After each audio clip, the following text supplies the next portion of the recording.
Hey guys, welcome back to my YouTube channel. In today's video, we are actually doing an Etsy shop critique. And this is one of the many critiques that I be doing for free for the entire year. So if you are interested in getting a critique of your Etsy store and you're struggling with sales or maybe you're struggling with SEO, make sure that you sign up today. I will leave the link below the video as well as in the comments section.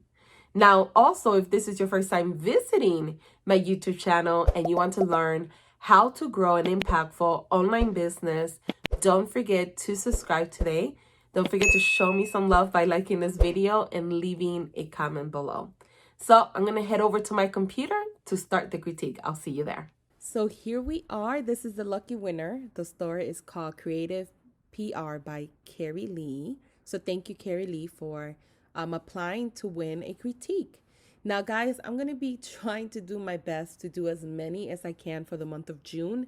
I've gotten so many requests, so I'm trying to do as many as I can to help as many people as I can. So just keep that in mind. So let's go ahead and get started. So what I normally do on a critique, if this is your first time listening to one, is that I take a particular listing and I talk about the product photography, I talk about SEO, the title SEO, the listing description, the tags, and the curation of the store. If by any chance I miss anything, guys, I'm trying to create a sense of community where we all Etsy sellers come together and help each other out. So just think about if I don't mention something on this critique that you think will be beneficial for Carrie Lee, just leave it below this video. Leave a comment saying, hey, I had success with this, or you should start implementing this. If we do that every single time somebody gets a review or a critique, it's going to help them out. And eventually, if you get a critique, someone else will do that for you as well. So it just helps everyone out. So make sure that you leave a comment below. So the listing that I'm doing a critique is this one right here. Is a baby shower game printables. So the first thing I always talk about is product photography. When you sell on an e-commerce platform like Etsy, or even like if you have your own website, the photo has to be remarkable. A bad photo could prevent you from getting the sales. Just keep that in mind.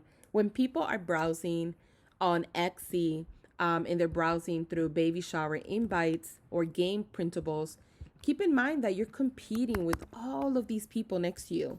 So if I was to type in here, baby shower printables, your picture is going to pop up along all of these right here, right? So what's going to make me look at this picture, right, compared to maybe all of these here, right? So you have to think about how you're going to capture that person's eye. So this one is eye-catching because it says 25 baby shower games. And these are eye-catching because they have the games like stocked up on top of each other. So doing something that's going to make it stand out. Another thing is making sure your photo is not getting cut off. So for instance, this photo here for your beautiful baby shower game does get cut off. You see how it doesn't show it completely? You don't want that. You want your photo to be like this. You want it to appear in the entire photo. If you are going to cut off, then get some of it like this one here, but you want for the whole thing to appear. That's going to be the best advice I could give you, because you want, when people see this beautiful baby shower printable, you want them to know exactly what they're getting. Addition to that, you have different stuff that comes included. So this is not the main thing that comes. You have, 1, 2, 3, 4, 5 items that come included. You need to do, in my opinion, your first photo should be something like this, where you show all the things that you get, and then you could throw in like a little line like that says, baby shower bundle pack of 6, or whatever the amount that you're giving. But you definitely want the first picture to be your attention grabber. You want, when somebody's browsing, grab their attention, make them want to click to learn more about your product and service. So right now, your picture is getting cut off. Secondly, they're not able to see all the additional benefits that they get by buying your product. And then your photos, they're not the best that they could be.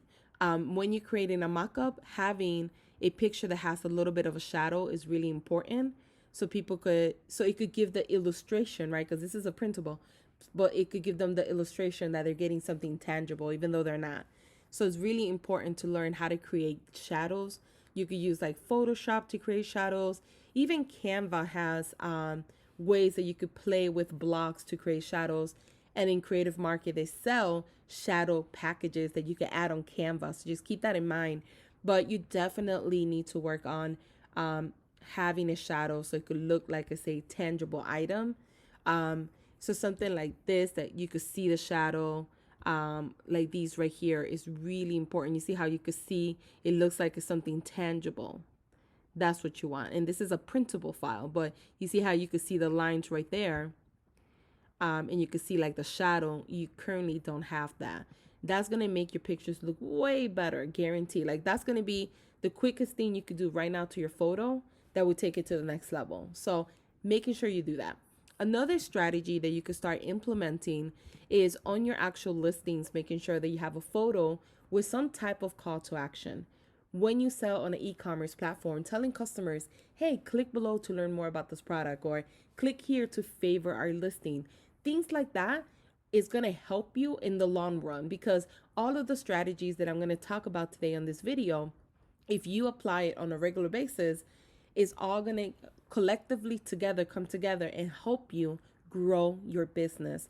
So having a picture that says click below to learn more about the baby shower bundle pack, that's one way to get people to click and go to your store. You want them to engage with your store. Keep in mind, the longer that they engage with your store, the longer that they visit, the higher the probability that they'll go ahead and buy from you. So it is really important that you start implementing that and saying, click to learn more, and telling the reader what to do next. When you do that, it does help you increase the likelihood of somebody buying from you. Addition to that, making sure that you tell people to favorite your listing or favorite your store. Keep in mind, every single time that somebody favorites your store, in the future, when you add more stuff to your store, when you update a listing, or when you add things to your store, these people get notifications. So right now, let's see how many people you have.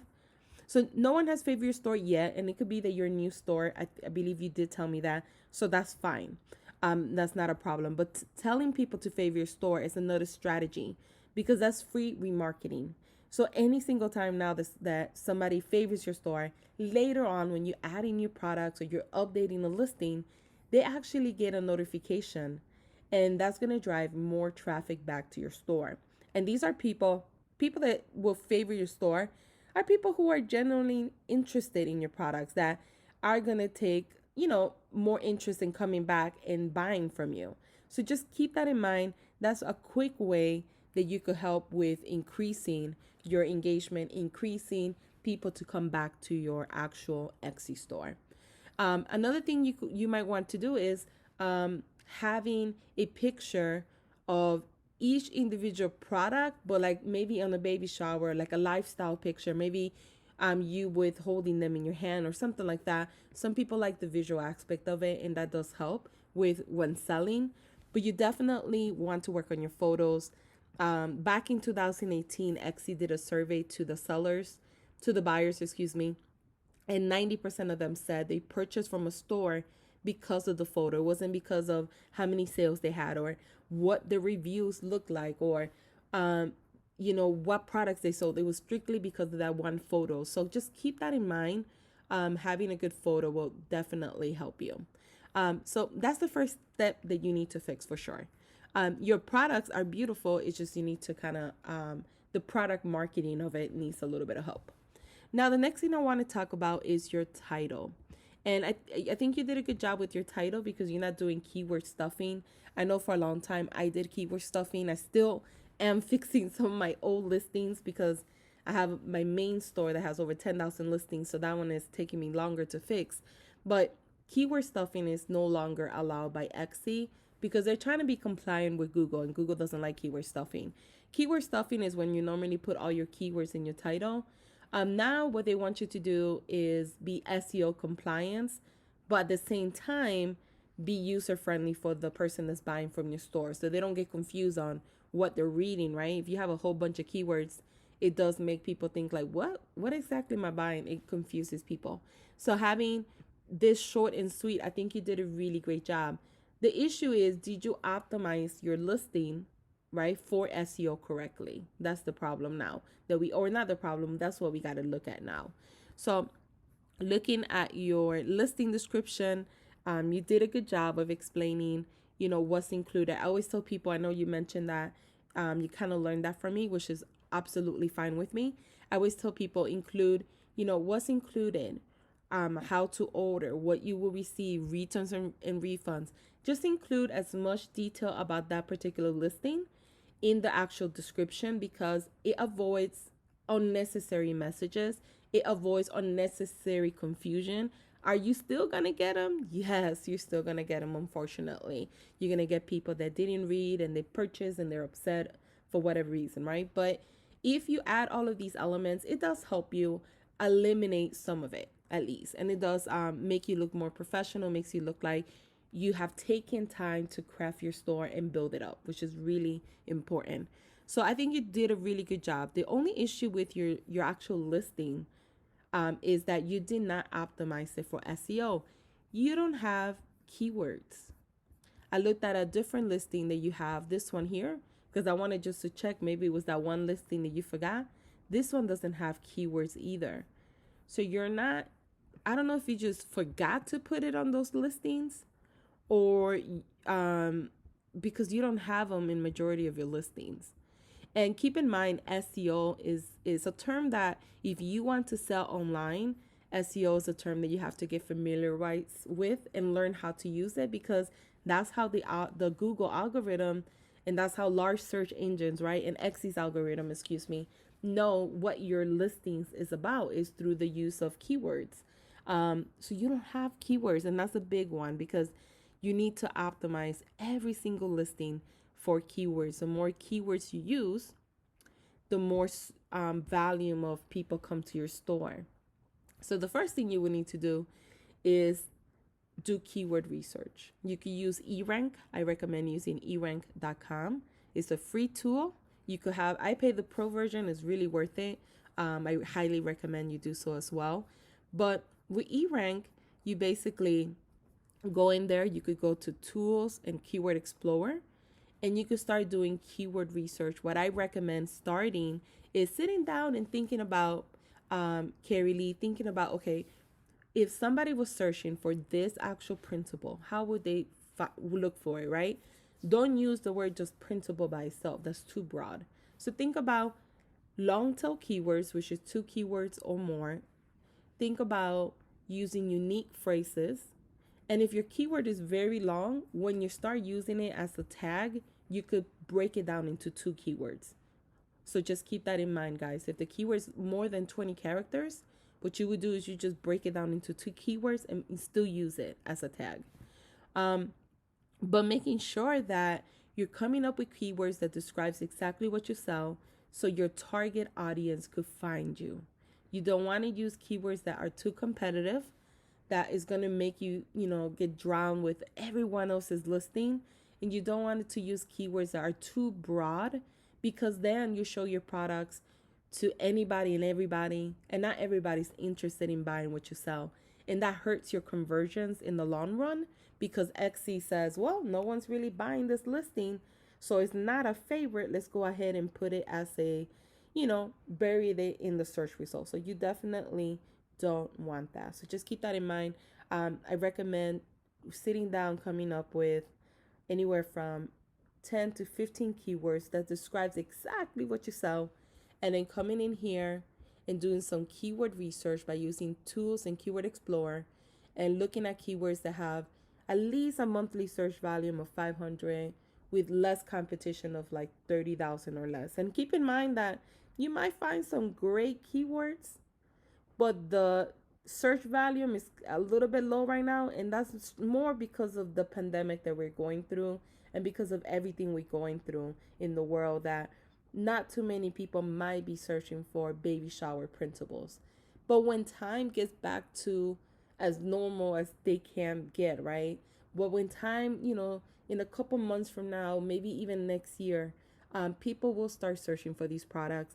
And by you having the right keywords, it's going to help you continue to grow your Etsy store. So just don't get so discouraged if you can't find keywords with an exact 500 search, because it could just be due to the fact of the pandemic that those numbers right now are kind of a little down at the current moment. So just keep that in mind. That's the only thing that I would recommend that you pay attention to. And once you have those keywords and you have found 15 keywords that works really well for your baby shower printable, you want to take the keyword that has the largest search volume and put it in your title. That will also be you also want to include that in your first 155 characters of your meta description, which you do have.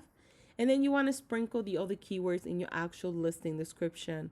I would get as many as you can. I know it can be a little tedious trying to fit as many keywords as possible, but that's just an SEO on-page factor that will help you rank higher in the search results, and that's the reason why I recommend doing so. Once you have that done, your listing will be great, because other than that, everything else you've done a really good job with. Let's look at your categories really quick, just to see. Category you did great with. I wouldn't change anything else. Attributes, you picked the right attributes, so I wouldn't change anything else. The biggest thing is your SEO. You didn't optimize. You didn't choose tags, and you didn't optimize your store for SEO. So that does explain why you might have very few traffic, if not no traffic, to be completely honest, because you're missing that element. Another thing is making sure your photos, like stuff like this, is not getting cut off. Like I said, your main photo should show your product exactly how it is, showcase exactly what you're selling. Other than that, I mean, you have a logo, so great job on that. You have your picture here, great job on that. Another thing I would recommend, Carrie Lee, is to start an email list. I didn't see that anywhere in your store when I checked it out earlier today. An email list is going to help you remarket to customers at a later time as well. So having some sort of discount or freebie that you give for an exchange of an email, and you could put the email link, in your banner so people could copy it and redeem it. You could put in your shop announcement, you could put in your listing description. Etsy does allow you to collect emails. They actually even have two companies that they work with. When you go to your dashboard and integrations, they have two companies that you could use. I would leave my company that I use, Converter Kit. I will leave the link below the video if you're interested in signing up. They do have a free plan that you could start with. I absolutely love them, but you could start with any email provider that you want. And Etsy does allow it, so don't feel like you can't. The only thing you're not allowed to do is enter the email manually. You have to ask them to join, and they have to join themselves. And that's the only thing. But definitely would recommend that, because for a business to grow, you're going to need repeated customers and people you could target to later on. So it's a big one to have. Other than that, I think you're doing a really good job. You need to add in a shop announcement. You need to add an about me section of you. Why did you start Etsy? What makes your store special? What makes your store different from everyone else that sells similar products like yourself? And always keep in mind, your first design, your first photos, your first whatever is not always going to be the last photo that you create. If you pay attention to my YouTube channel or even other platforms that you might follow me, I'm constantly changing stuff. I'll do this and I'm like, oh, that looks so cute. The banner looks great. And then a week later, I'm like, oh, it doesn't look that great. Let me change it again. And then I change it again. And that's just part of learning and growing. And you start, seeing your own mistakes, and you start saying, oh, I could make this look a little better. Oh, that looks better. And then, oh, I could make it. And then 6 months from now, you're like, whoa, what was I thinking the first time? That's just how any type of business works, especially something like this that is you're creating the products and you wear so many hats when you first start. You got to learn SEO. You got to learn about product photography. You got to learn about graphics and how to take the good pictures for mock-ups and all these things that normally, you wouldn't do or you never done before. So don't be hard on yourself, because you're off to a really great start. You're actually doing way better than when I first started. So you should be proud of yourself. It's just learning, growing, adapting, and understanding sometimes you do get failure, but you just learn from it and make better choices for the next time. And that's all it is. But if you make those changes, I think the biggest takeaways are your photos, SEO, for sure, SEO, photos, email, and branding. Those are the things that you will really need to focus to kind of elevate your store and keep growing and growing. And also accepting, okay, I could do changes. I do need to fix this. I do need to add more photos. I do need to get out of my comfort zone and start collecting emails, right? A lot of people are scared. I was scared for many years. I didn't use email marketing. I collected emails at one point and just left them there. I remember years later, I emailed people and they were like, "Who are you? Why are you emailing me? I never joined for this." But they did like 3 years ago, but they forgot about me because I never emailed them, right? I don't know if that's something you could relate to, but don't do the same mistakes I made. So just keep that in mind. Just learn from people that are willing to give you value or something that they have learned and apply it. I'm not saying everything you have to apply it, but a lot of the stuff that I do provide to people is very reasonable stuff that you should be doing to grow your business. It's stuff that actually has helped me, and that's the reason why I recommend it. So I hope you enjoyed this tutorial or this critique, guys. Please, if you have any tips for Carrie Lee, leave them below. We would love to hear about them. And guys, stay tuned. I'm going to be adding more critiques, so you might be the next lucky winner. Thank you, guys.